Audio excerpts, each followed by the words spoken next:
క్రీస్తునందున్న ప్రియులకు ప్రేమతో వందనాలు తెలియజేయుచున్నాను. జూలై నెల 7వ తేదీ 2024. ఈరోజు దేవుడు మనకు చేస్తున్న వాగ్దానం ఏమిటనగా, కీర్తనల గ్రంథము 34వ కీర్తన 4వ చరణం.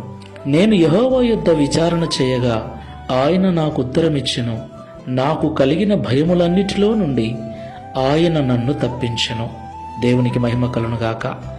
నా ప్రియమైన సహోదరి సహోదరులారా, ఈ లోకంలో జీవిస్తున్న మనమందరం కూడా ఆయా సమయములలో భయపడుతూ ఉంటాం.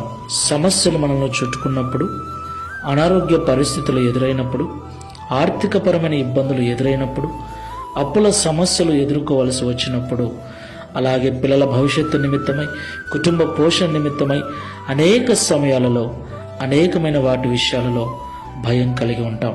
మరణ భయం కూడా మనల్ని వెంటాడుతుంది.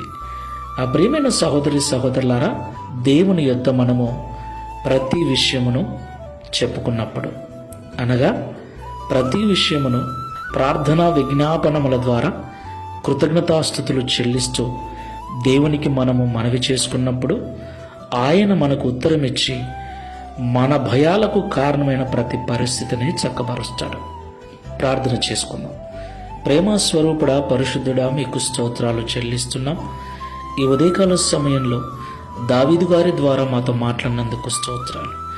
దావీదు గారికి ఎన్నో భయంకరమైన పరిస్థితులు ఎదురయ్యాయి. ఇలాగ అనేక భయాల చేత దావీదు ఇంటిని వదిలి అరణ్యములో తిరుగుతున్నాడు.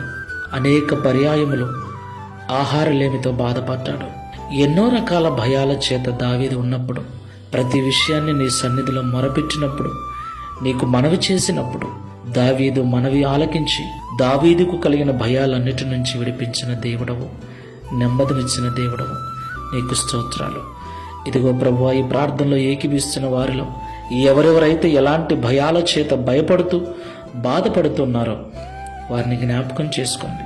ప్రార్థనాపూర్వకంగా ప్రతి పరిస్థితిని నీకు చెప్పుకొనుచు నీ ద్వారా విడిపించబడి నెమ్మదిగా జీవించే కృపను అనుగ్రహించమని, తద్వారా దావీదు వలె మేమును అనేకులకు సాక్ష్యం ఇచ్చినట్లుగా సహాయము చేయమని యేసు నామములో ప్రార్థిస్తున్నాము తండ్రి. ఆమేన్. Praise the Lord. God bless you.